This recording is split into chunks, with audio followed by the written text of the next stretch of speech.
Assalamualaikum warahmatullahi wabarakatuh. Alhamdulillah, salatu wassalamu ala rasulillah wa ala alihi wasahbihi wa mawalah, amma ba'du. Kita berjumpa lagi.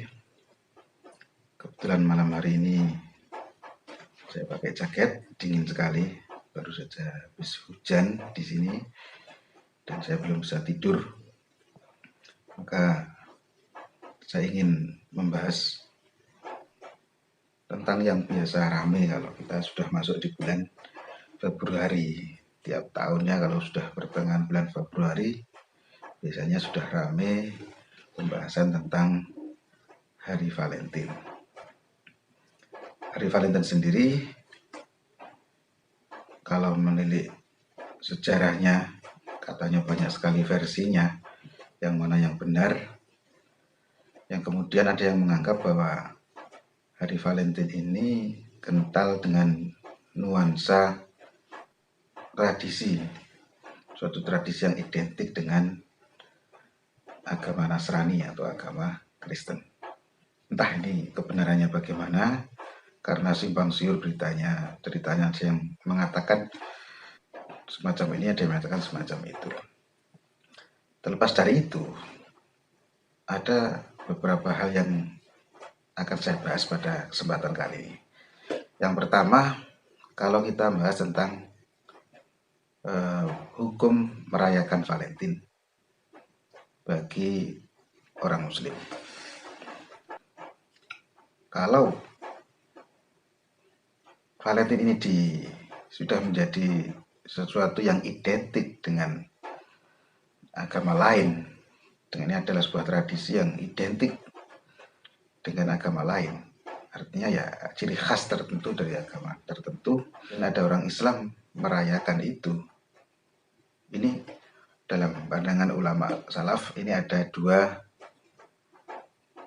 perincian, ada dua kemungkinan. Yang pertama, sebagaimana disebutkan dalam kitab Bughiyatul Mustarsyidin, bahwa pertama, jika orang merayakan Valentine karena setuju, karena senang dengan ajaran itu, mendukung ajaran itu, maka dia bisa jatuh pada kekufuran atau murtad. Kalau begitu, kalau dia hanya sekedar ikut-ikutan, tapi sama sekali tidak ada apa-apa di dalam batinnya, tidak setuju didukung dengan ajarannya, hanya sekedar ikut-ikutan hype-nya saja, ikut-ikutan rame-ramenya saja, maka dia meniru pada orang non-Muslim. Itu dalam perspektif Islam disebut dengan tasyabuh dengan orang non-Muslim. Nah, ini hukumnya haram saja, tidak sampai kufur, tidak sampai murtad, tapi hukumnya haram. Hukumnya haram.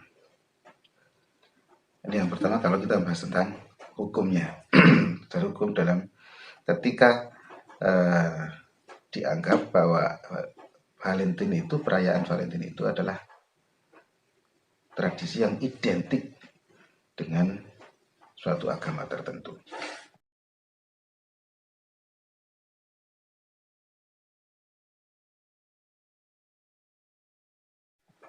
Akan tetapi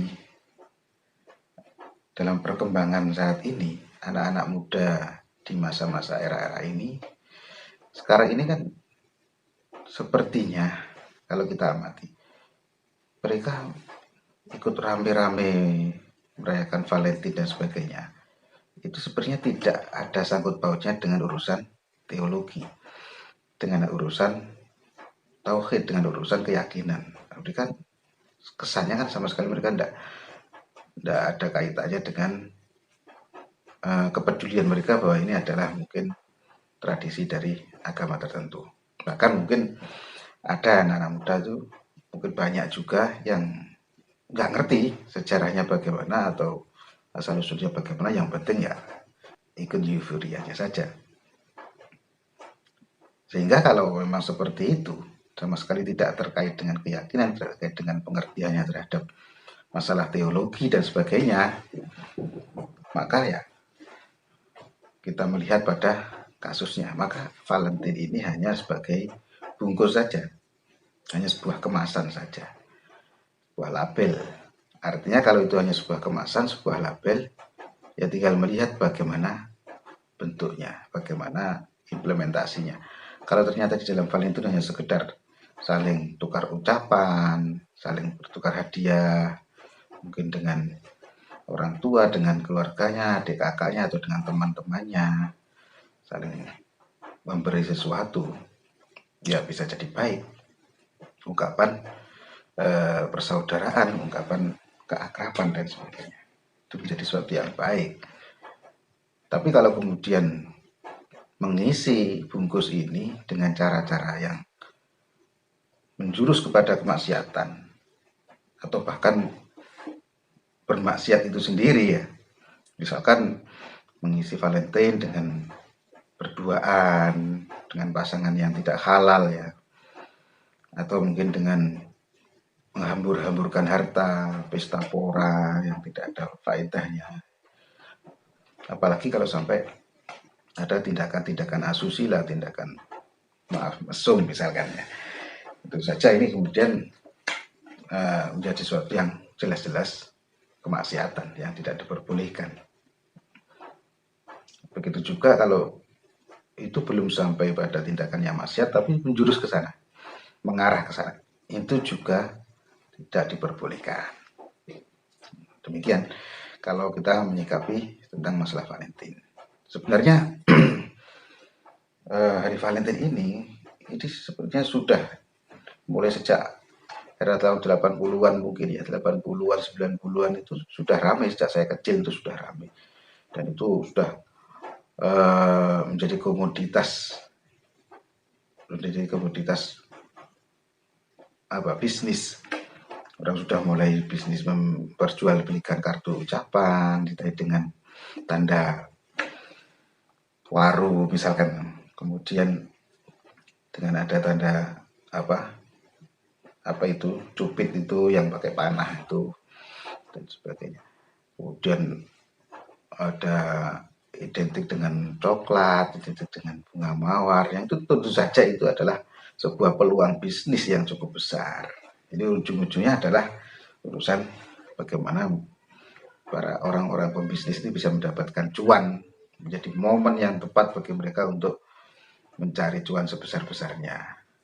Nah, karena itu sudah menjadi sebuah industri ya, tentu saja kalau di-up terus sehingga agar ini terus langgeng, ini terus kemudian mereka bisa menghasilkan banyak keuntungan.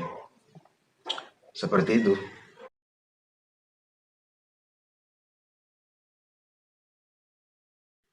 Sebenarnya kalau bagi umat muslim sendiri, momen-momen mencurahkan kasih sayang itu banyak sekali. Yang paling masyhur diantaranya yaitu momen tanggal 10 Muharram atau hari Asyura. Di sana pada hari Asyura itu sudah masyhur lah sejarah peristiwa yang terjadi, kemudian anjuran-anjuran pada waktu itu seperti menyantuni anak yatim, seperti mengasihi orang-orang yang lemah, seperti mencurahkan kebaikan kepada keluarga, anjuran bagi seorang kepala keluarga untuk memberi jamuan yang lebih dari biasanya dan sebagainya. Atau juga momen kasih sayang itu juga kita bisa lihat pada waktu Fathu Makkah, peristiwa penaklukan kota Makkah yang terjadi pada tanggal 10 Ramadan tahun 8 Hijriah itu. Pada waktu itu ketika Kanjeng Nabi Muhammad SAW berhasil menaklukkan kota Makkah, padahal itu mestinya Nabi bisa dalam posisi di atas angin untuk bisa menekan orang-orang Quraisy, menekan orang-orang Mekah yang selama ini menyudutkan beliau sampai beliau terusir pergi ke Madinah dan sebagainya. Kalau beliau mau, beliau bisa saja kembali menguasai Mekah, beliau menjadi pimpinan di sana, beliau memberi hukuman kepada orang-orang yang dulu telah berbuat jahat kepada orang-orang Islam dan sebagainya. Tapi tidak, dalam momen Fathu Makkah, penaklukan kota Makkah itu Kanjeng Nabi justru banyak memberi maaf, banyak memberi ampunan kepada orang-orang Makkah, para Quraisy Makkah. Bahkan tidak ada paksaan mereka harus ikut pada agama Islam, terserah mereka tetap pada keyakinan lamanya, yang penting tidak memusuhi orang Muslim, yang penting tidak memerangi orang Muslim. Ini sebuah momen bentuk kasih sayang sangat besar dari Kanjeng Nabi Muhammad SAW. Dan juga banyak lagi momen-momen ajaran-ajaran dalam Islam itu yang menganjurkan untuk senantiasa mencurahkan kasih sayang antar sesama manusia. Begitu juga setiap Jumat kita dianjurkan untuk program keluarga, untuk lebih memberi perhatian kepada keluarga. Setiap hari Jumat biasanya kalau menunya ya terong sama tempe, mungkin bisa hari Jumat ditambah pakai telur atau ditambah pakai mungkin ayam goreng dan sebagainya. Bahkan bukan hanya itu, setiap saat, setiap hari pun ajaran Islam memang menganjurkan untuk selalu berkasih sayang. Bagaimana Islam sangat menekankan, bagaimana Kanjeng Nabi juga sangat menekankan, yang muda hormatilah yang tua, yang tua kasih sayangilah pada yang lebih muda. Yang semacam ini kan banyak sekali penjelasan-penjelasan semacam ini. Bahkan memang inti dari ajaran agama Islam itu kan bagaimana hubungan kasih sayang antar sesama manusia itu, terutama juga kepada yang sesama Muslim, itu begitu diperhatikan. Kita lihat dalam banyak sekali kesempatan dalam firman-firman Allah seringkali mengaitkan ayat-ayat tentang perintah untuk ibadah kepada Allah itu digandengkan dengan perintah untuk saling menjaga, saling mengasihi di antara sesama orang Muslim, juga di antara sama manusia. Kita lihat misalkan contoh dalam ayat dalam suatu firman Allah disebut wa aqimus sholata wa atuz zakat, atau yuqimus sholata digandeng biasa dengan wa yutuz zakah. Kan banyak seperti itu. Artinya aqimus sholah itu berarti hubungan dimensi vertikal kita kepada Allah. Terus kemudian wa atuz zakah artinya hubungan dengan sesama manusia. Jadi tidak usah orang-orang sekarang aja yang bilang ada soleh ritual, ada soleh sosial dan sebagainya. Itu dalam konsep Islam dari sejak lama dulu sudah ada semacam itu. Tapi enggak, sekarang saja cuma diganti-ganti istilah-istilah saja. Artinya ini menunjukkan betapa pentingnya ajaran Islam ini menekankan bahwa hubungan kasih sayang dengan sama makhluk, terutama dengan sesama Muslim ini sama pentingnya dengan hubungan ketaatan kepada Allah, karena selalu dikait-kaitkan. Dalam ayat lain disebutkan anishkurli wali walidaik, dan bersyukurlah padaku Allah dan juga kepada kedua orang tuamu. Ini kan menunjukkan betapa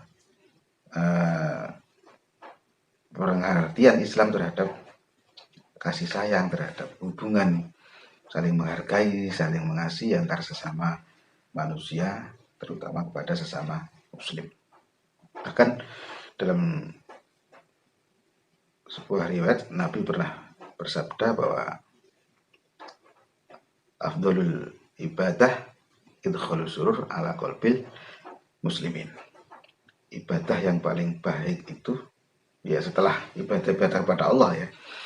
Kalau ibadah kepada Allah itu kan sudah jelas, sholat, puasa dan sebagainya. Ibadah yang paling baik yaitu idkhalus surur ala qalbil muslimin, memasukkan kebahagiaan, menghadirkan kebahagiaan pada hatinya orang Muslim. Entah dengan membantu, kalau yang lapar kita kasih makanan, kalau ada yang butuh tenaga kita bisa bantu dengan tenaga, Kalau ada yang punya hutang ya kita hutangi. Ya tentu saja dengan hutang-hutang yang wajar, hutang-hutang yang memang untuk kebutuhan, bukan hutang-hutang yang untuk modal usaha. Kalau ada orang hutang 100 juta itu untuk investasi ya itu bukan perlu dikasihani, bukan perlu ditolong kalau yang seperti itu. Ini artinya urusan berkasih sayang kepada sesama manusia, terutama juga kepada sesama orang-orang Islam, kepada sesama Muslim, itu nggak usah nunggu momen bulan Februari, nggak usah menunggu di hari Valentine. Di dalam Islam, setiap saat kita diperintahkan, kita dianjurkan untuk selalu berkasih sayang kepada sesama. Jadi, mari kita sikapi sebagai seorang Muslim, biasa saja, nggak usah terlalu heboh-heboh, nggak usah terlalu ikut euforia yang berlebihan, karena itu ya sebenarnya cuma menyenangkan dunia bisnis sebenarnya menyenangkan orang-orang yang mau mencari keuntungan. Itu saja mungkin yang bisa kita bahas. Ada kurang dan lebihnya mohon maaf. Ihdinas siratal mustaqim. Assalamualaikum warahmatullahi wabarakatuh.